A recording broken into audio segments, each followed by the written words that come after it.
Good afternoon, everyone. Firstly, I'd like to take this opportunity to thank you all for joining. Today we'll be looking at security trimming and how security trimming works in Fusion. Fusion. So, is everyone audible? Yeah. So before we start our presentation, I would request everyone to either switch off your cell phones or put it into a do not disturb mode, whatever is convenient for you guys. My name is Rakesh Maski, and I work as a I work as a support engineer, and I've been part of support team from 1.5 years. Along with this, I have two of my colleagues on this talk. So that is Nick and Brinda. I would request them to introduce themselves. I'm Nicholas DiPiazza, one of the engineers here. Hi, I'm Vrinda, and even I work as part of support team. And yeah, we are here to present. Thank you for coming.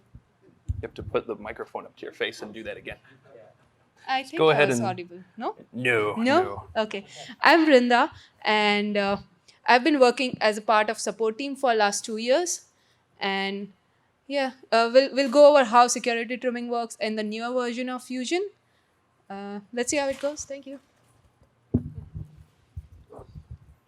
So here is the agenda of this talk. So we'll be looking at what is security trimming, and we'll be doing a comparison on both the approaches. One is the older approach and another one is the new approach, which we call it as an optimized security trimming. So we are going to look at how the documents are indexed and how they are queried. And we have some of the problems or limitations on the older approach. And we have some of the advantages or some of the supported operations on the newer version, the optimized version, followed by a use case and demo. Security trimming. Here is a real-time scenario which most of the organization faces. You have a content management system where you store all your information, and how do you avoid this information from an unintended user, or how do you avoid this from internal misuse, which will also lead to a security violation. What is security trimming? Hold on. We stepped on some cords, I think. Oh, we're hacked. She had stepped on that cord. It seemed to be related to that. Come on. Come back. Hey. We are back with what is security trimming slide. So we have a Solar collection here, which has all the documents indexed into it. So there are some of the documents which user has access to, and there are some of the documents which user does not have access to. So basically, retrieving the documents which user has access to is something which is known as security trimming. So how do we achieve this in Fusion? I'll be talking about the old approach, which is available on Fusion, pre-Fusion 4.2.4 versions, which most of the customers are using. How security trimming happens in Fusion. So while crawling the documents using any of the Fusion data source. It's very, very fidgety. Okay. I won't touch it, I swear. It's like security trimming. Don't touch it and it'll work. All right. Yep, we're good.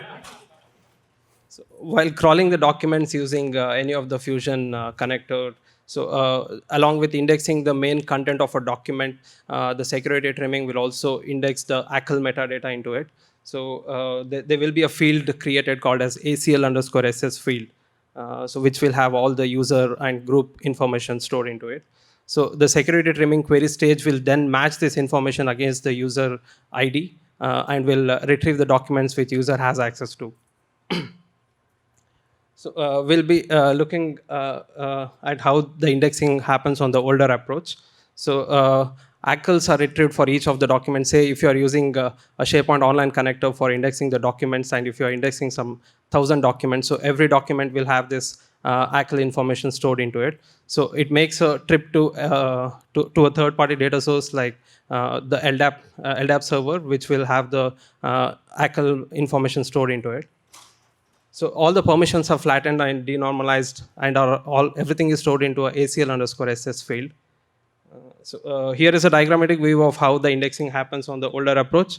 For example, we have taken the SharePoint online connector. So when a document is fetched from a SharePoint online connector, it will go to uh, it will basically go to the index pipeline, and this index pipeline will make a trip to the LDAP, the third party server, be it LDAP or any other third party server, and then all the information is stored into the document. So this is the entire document which has an ID, the body field, and all the Akal metadata stored into it. Since we saw how the document is indexed, now we'll look at how the querying happens. So the main purpose of having a security trimming stage is to add a filter query and basically filter the documents which user does not have access to see. Then user principal is passed along with the search query which user has passed. Say if a user has passed star query, along with the query there is a user parameter, user principal, which is also passed to it. So this user principal will later be considered, and all the documents are filtered based on the access he has to the documents to see. So this is a diagrammatic view of how querying happens. So there is a user. So there is a user who has passed a star query, and there is a username also associated to it, like admin2 @ADFS. So when this username and the user query passes reaches the query pipeline, so it will make an internal connection, basically a lookup using this username, and all the groups that are associated for this user are retrieved. Basically, this user has access to Windows LDAP group 321. So once the information is retrieved, the documents are filtered based on this group, and the documents are then retrieved, are then sent to the Solar. So here is a filter query that is getting applied. So this is a default connector, LW data source. Sorry, this is the name of the data source, SP default, and these are the groups the user has access to. Admin2 has access to all these groups. We saw how the indexing and querying worked on the older approach, but there were some of the problems or limitations we had on the older approaches. So for the first major limitation was, like, if you have more data sources, like it is most likely that you have a collection and you will have 30 to 50 data sources. So every data source you have will build an extra FQ filter query. So with the increase in number of filter queries, it will also degrade the performance of the security trimming. Another major limitation we had was if a user is added or removed from a group, on an incremental crawl, those information were not updated, so which would end up with a reindexing of the entire collection. So which is like a very painful task for all the organization. Yeah. The entire document, because we wouldn't be able to do a partial update on just the ACL field. Yeah. It would be reindexing that entire document every time the ACL is touched. So yeah, thanks for that. So queue time might also vary depending on the group of the hierarchy size of the group. Say if a person is associated with more than one group, then the query time might also vary depending on that. So since it completely relies on a third party server like an LDAP or SharePoint or something like that, so if for an instance, if LDAP server was down, then you will not be able to serve any of the search queries, like, since the nested permissions are not resolved, because it makes an internal connection to the LDAP to retrieve the groups. So this slide is about the summary of what we saw in the previous one.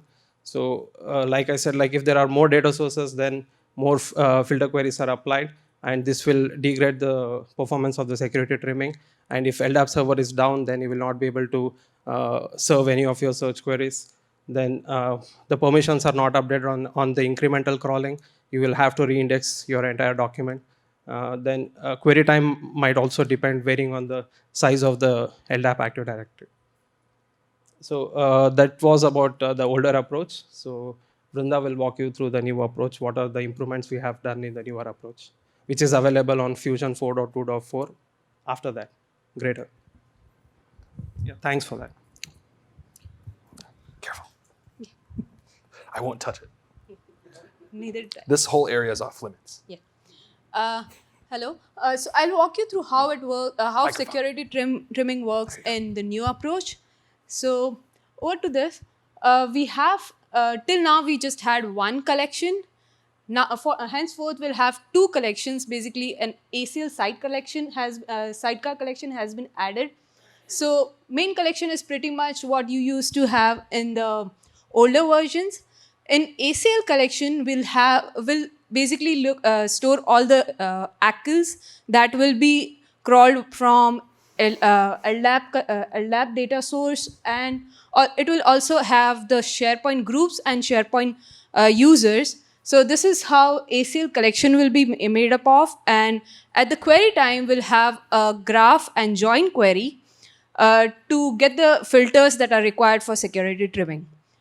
So, so this is how your main collection will look like. We'll have SS collection, ACL SS field, which will list down the direct groups and the share and direct groups and users that has access to this particular document. And along with that, we'll have the main collections, main content of that particular SharePoint document. Mind that this will have the direct groups and users, not the nested ones. So we need not have any additional trip to be made for resolving these groups. And this is how your ACL sidecar collection will look like. We'll have what is the type of this what is the type of this document? Is it a SharePoint group, or is it a SharePoint user, or LDAP group, LDAP user, or is it an SID? So that will so type underscore S will just let us know that. And then we have inbound and outbound SS. Outbound SS is the parent of the hierarchy, and the inbound SS will have all the flattened users and groups that are under that particular hierarchy. So if you look at that graph, we have ADFS administrator, which has a lab group called domain admins, and then the enterprise admin, and then the direct user called admin2. So all this three plus the administrator, ADFS administrator, has been flattened into inbound SS. So this at the query time, we did not resolve this this groups, and we just have the flattened groups and user here. It's not actually it's not flattened at that point. They just have the direct associations, and then the graph will flatten it when the query is made. Just to clarify. Yeah. So this is the index workflow. Henceforth, we'll have two collections, two type of data sources. One is LDAP, which is pretty much normal data sources that we have in the system. So this will fetch all the ACL collection, ACL information from the LDAP or any other data source you have for fetching the users and groups. So that it will get the ACL of say type user or LDAP groups. So you can see the sorry. So you can see it in this particular area. This is how it will get indexed. Plus, SharePoint data source will have will also do an additional work, that is indexing SharePoint groups and SharePoint users that are associated with in the SharePoint site of yours. Plus, apart from that, we'll always have the main content that will be indexed using the SharePoint connector. So this is how your ACL collection is pretty much made up of. It will have few of the LDAP user LDAP information from LDAP connector, plus SharePoint or alfresco or any other data source you want to security trim into. So does that clear the index workflow? Yeah.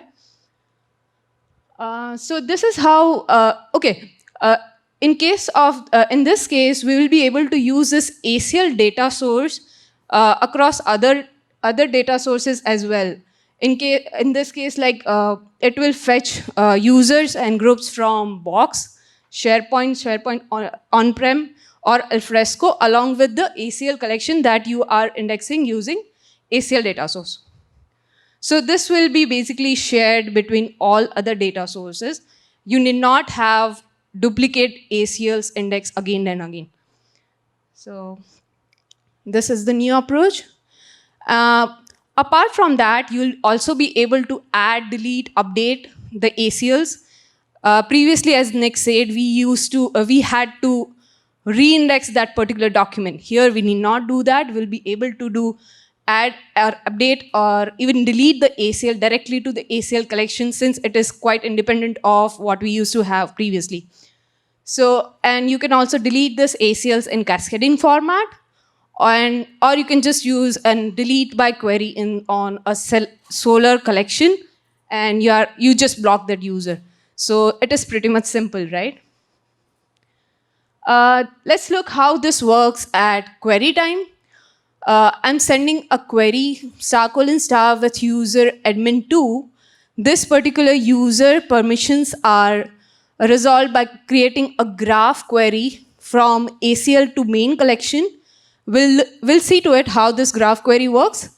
And then a join query is made to get the filters that are required for security trimming. So the Akal query is the join. The join goes into the Akal collection and gets a flat list of all the groups and the IDs that this user might be found in the Akal main content collection's Akal metadata. yeah. So then when that's all fetched out, then it does a join of all those to that red underlined field called LW_Akal_SS, and that is that's the thing that's matched, and that's where the join comes in. Yeah. It joins what you got This from the graph and this query collection. into the main content collection. Yeah. So let's look at how graph is traversed here. So you have a user named Nicholas, and it has an access to, say, LDAP group called event log readers, and a user UPN that is fetched along with it. Then this LDAP group event log has a parent group called terminal users, which also has a child group as server operators. But since this is not a part of access, this is how your graph will traverse. It will just get all the permissions that terminal user has. That side we have user UPN, which will traverse through user SID.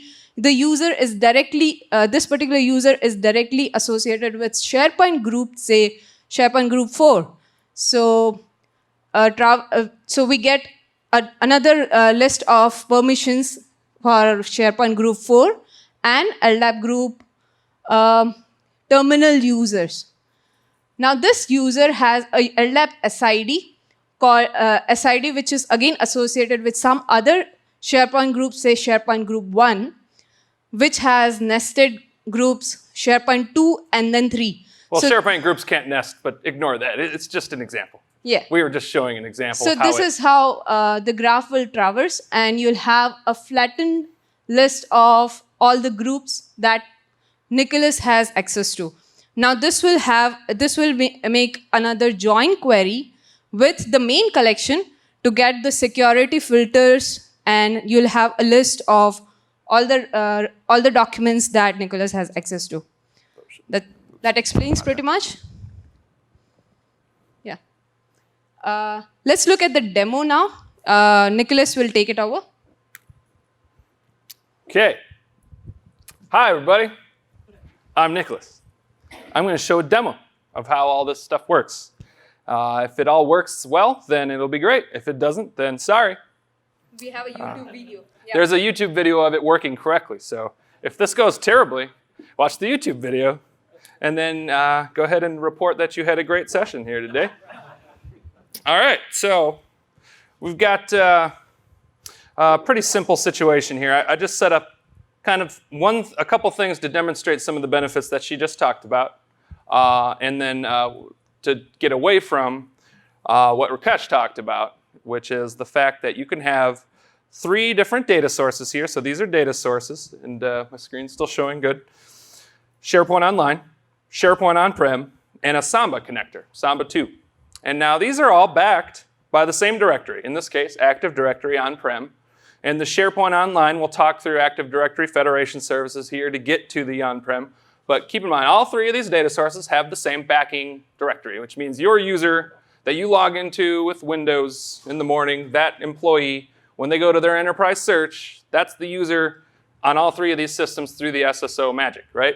So in Fusion, you're going to configure it so that you log in probably through Kerberos or some sort of, the JWT option.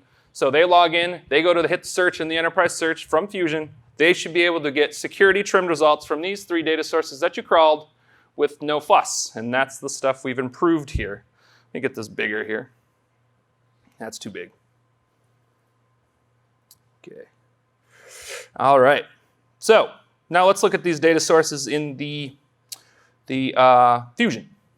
So we've got we'll talk about the Active Directory crawler in a second, which creates the ACLs for the sidecar.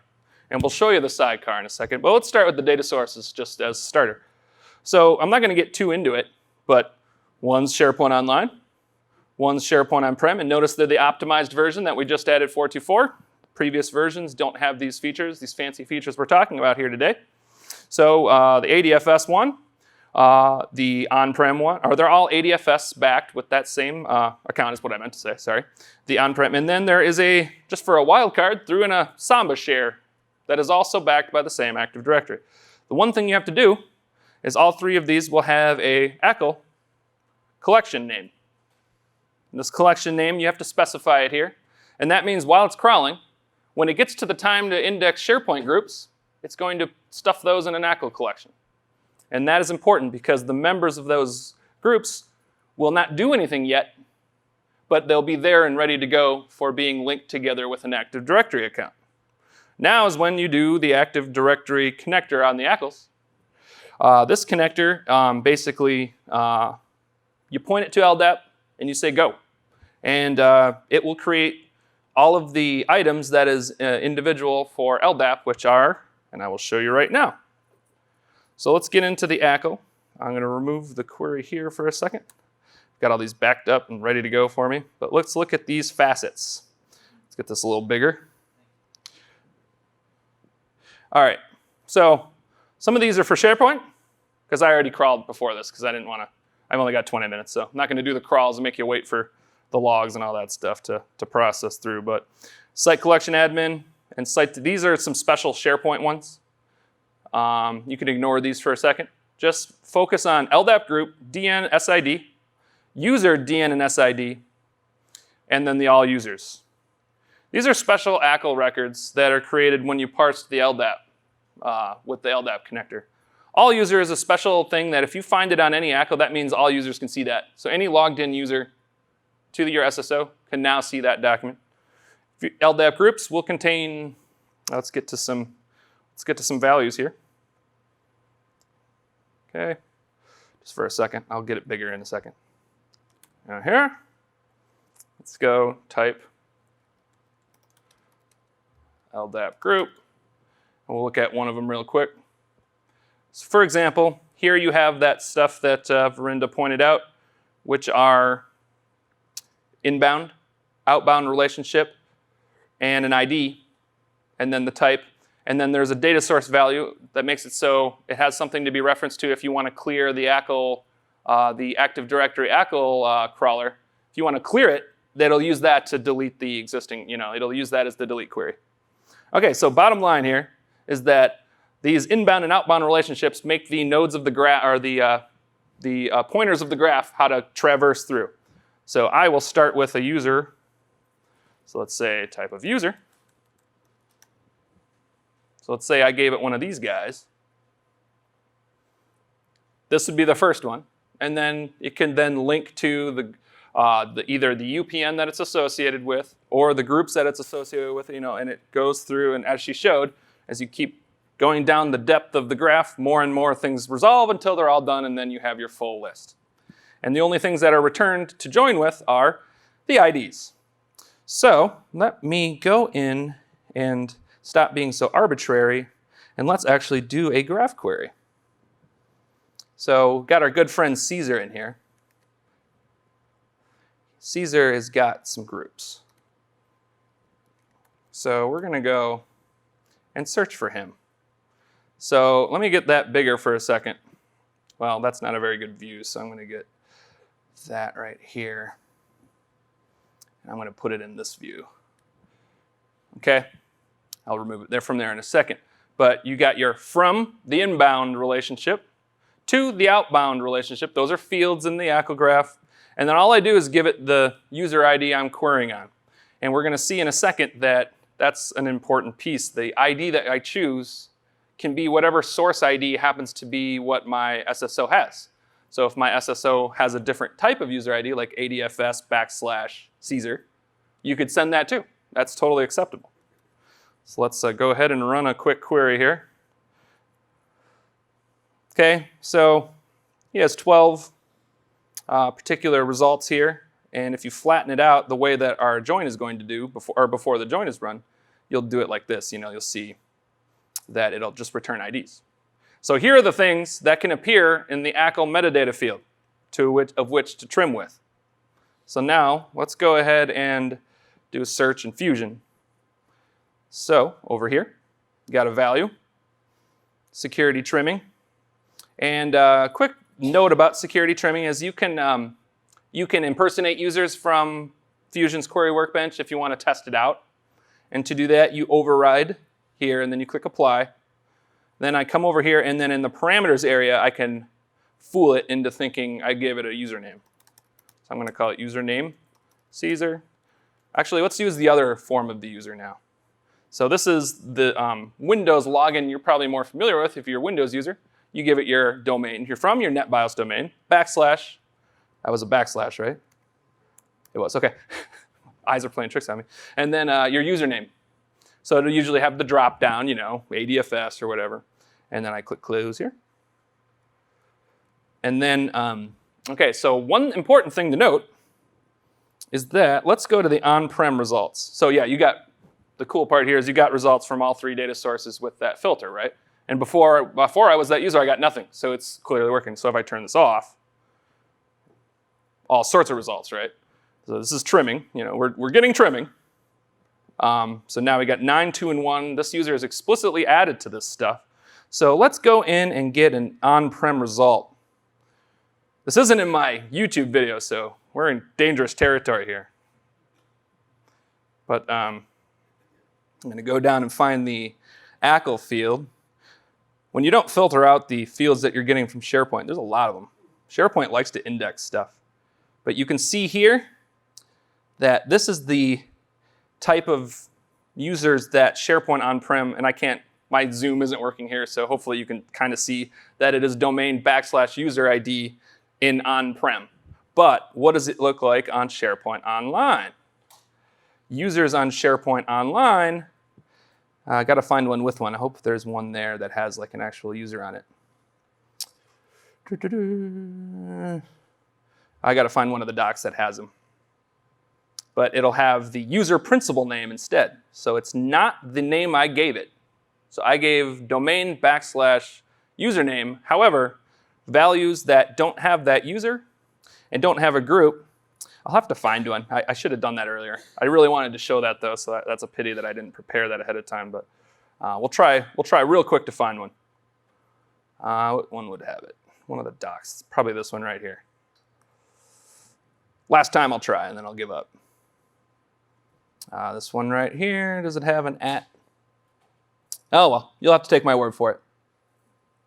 Anyway, it'd have admin2@ad.lab.lucidworks.com are the type of IDs. However, it still matched it because during the graph process, the Akal graph thing told it to grab ADFS / Caesar, turn that user also into Caesar@adfs.lab.lucidworks.com, and then that is part of what it returns as the Akal filter. So even though the source system doesn't match the input ID I gave it, it can still return the docs, which is cool because that's a common issue we would get in earlier versions of Fusion. Well, I don't have that kind of ID. So you'd end up creating a JavaScript stage and getting all sorts of custom logic to make it work. And then one of the last things to say here is that how many filters was done here? Anybody guess how many actual FQs were part of this query? I have 3 data sources. Anybody? Just one. Okay, I got 3.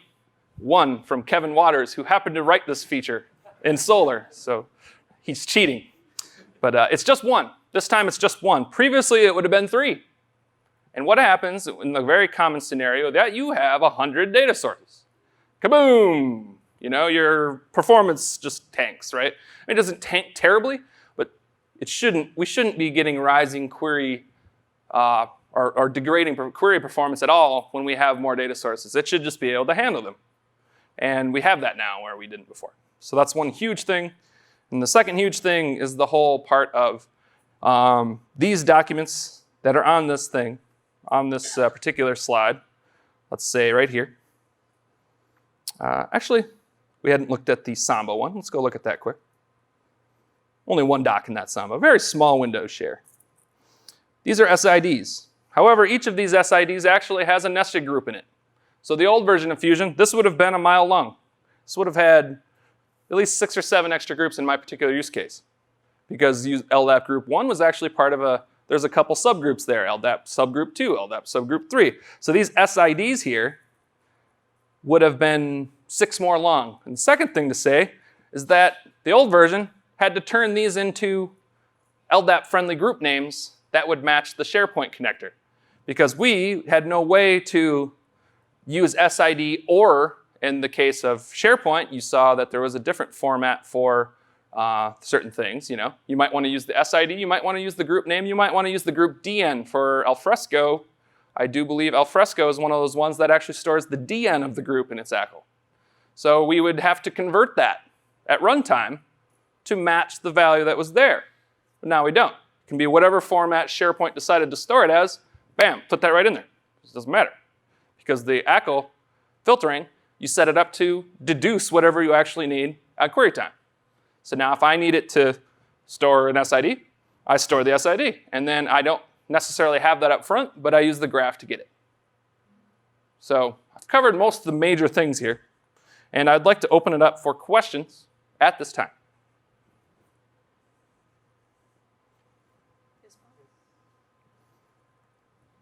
Fire. Go ahead. Is this going to work with the Confluence connector? Eventually, yes. It might already, if you are desperately needing it, talk to us. I am looking into seeing if there is a 4.2.5 to add some support for alfresco on another client who has wanted that. But this is an easy thing to add to. Even though it doesn't currently support it, you can actually get it to support it pretty easily, because all you got to do is make it so the Akal's the right way and use the field that we created, the _LW_AKAL_SS. So it might just be as simple as not making any code changes, just throwing it out there and making it work, but we should talk about it. And it will eventually be the way they all work. So a little history we didn't cover too much of is the fact that we have these V1 connectors, the classic connectors. We have a V2 coming out, which currently there's only a few connectors out for right now, but that is our distributed framework. It runs on a different service called the RPC V2 service, which is the distributed version of connectors. And one thing that adds is this different version of security trimming. So as things come out there, they will all support this. But in the meantime, if you have some desperate need for it and we can support it, we should talk about it. Excellent. Yep.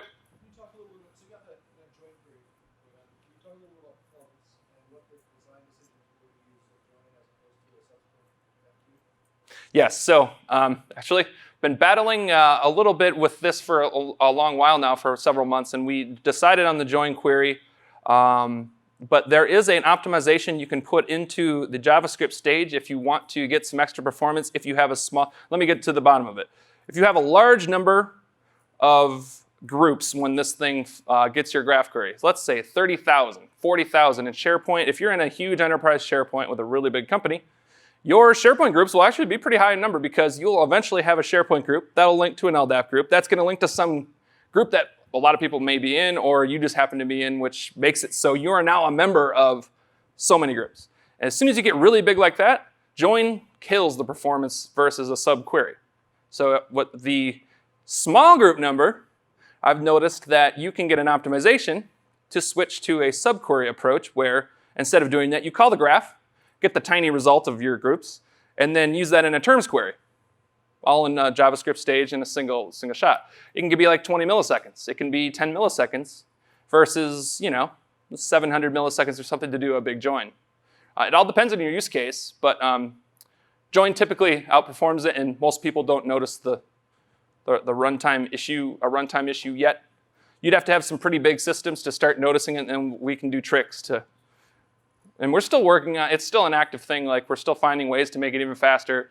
I think some of the solar innovations we've been speaking with the committers and working on some ideas to make it even better. And then, you know what I mean? To just get this to the absolute minimum amount of runtime. So great question. That's very common.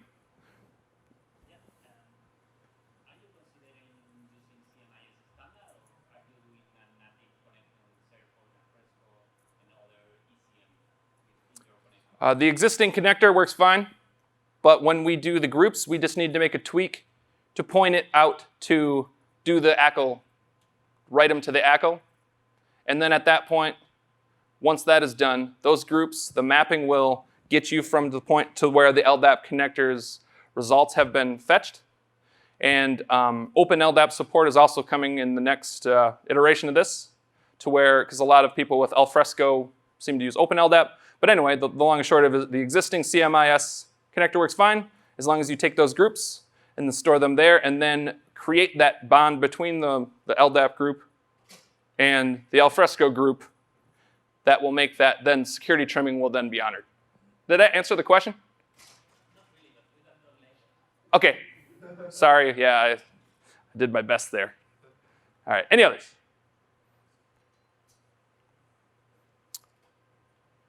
Well, you might as well ask the question again. We have a couple minutes. I was just kidding. Okay. Well, thank you, everybody.